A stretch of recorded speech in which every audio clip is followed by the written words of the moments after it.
aquela pergunta fundamental? Qual é a causa primária de tudo que existe? Bom, é exatamente isso que a gente vai investigar agora, mas de uma forma puramente racional.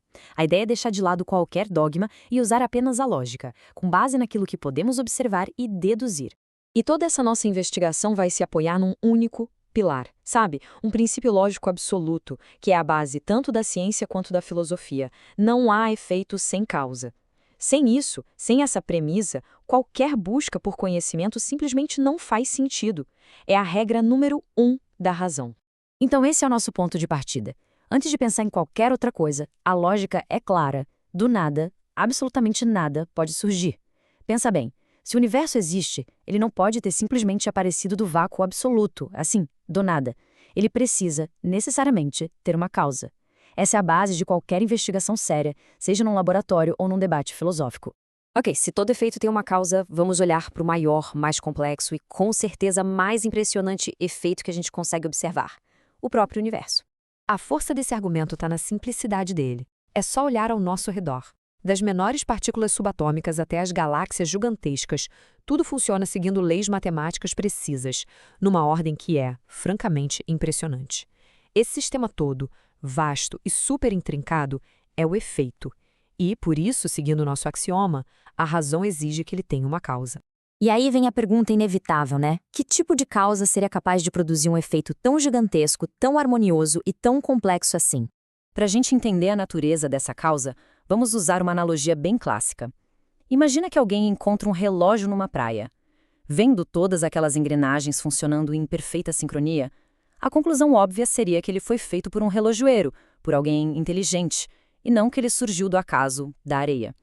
Agora, compara a complexidade de um relógio com a do universo, um mecanismo infinitamente mais vasto e preciso.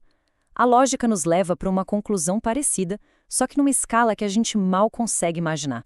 E isso nos leva a uma questão crucial. A causa do universo foi uma força cega, mecânica, tipo a gravidade agindo sem direção?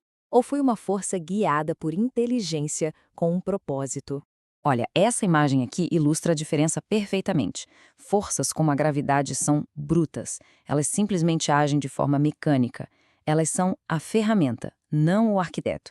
A gravidade faz um pêndulo balançar, claro, mas precisa de uma inteligência para calcular, projetar e organizar essa força para criar a precisão de um relógio.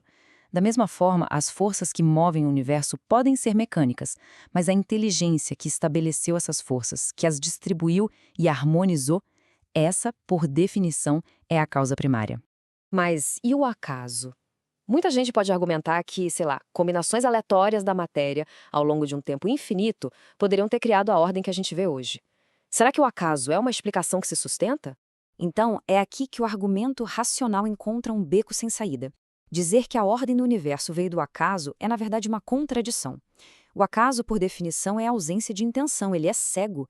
E a cegueira não pode produzir design, ordem, leis. Seria como esperar que uma explosão numa gráfica produzisse um dicionário completo. Simplesmente não faz sentido, nem estatística, nem logicamente. E essa citação resume tudo de forma brilhante. Se o acaso tivesse intenção, propósito e inteligência para criar a ordem, bom, ele deixaria de ser acaso. É uma impossibilidade lógica. Certo. Se a nossa investigação racional aponta para a necessidade de uma causa inteligente e uma que seja superior à própria humanidade, como é que a gente pode definir essa causa? A definição apresentada é bem direta. Deus é a inteligência suprema, a causa primária de tudo. O ponto-chave aqui é que não se trata de uma forma humana ou algo assim, mas da mente que existe antes de toda a matéria.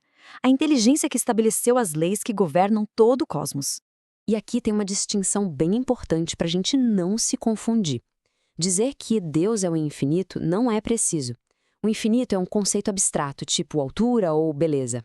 A definição que a gente viu diz que Deus é o ser que possui atributos infinitos, como perfeição e sabedoria.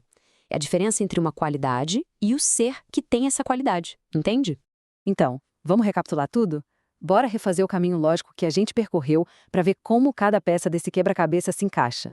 O caminho da razão, então, é este. A gente parte daquele axioma de causa e efeito. Observamos o efeito, que é o universo, deduzimos que uma obra tão ordenada exige uma inteligência por trás. A gente nega a alternativa do acaso, por ser ilógica, e, por fim, a conclusão que parece inevitável é a existência de uma inteligência suprema, a causa primária de todas as coisas. E a gente termina com esse pensamento que é bem provocador. A proposta aqui não é criar uma briga entre fé e razão, muito pelo contrário. Sugere que a razão, quando a gente a aplica com rigor na questão das origens, não leva a um vazio, mas sim a necessidade lógica de uma inteligência suprema. E isso nos deixa com uma pergunta: e se a busca pela razão, em vez de nos afastar, for o próprio caminho que nos leva a encontrar a causa de tudo?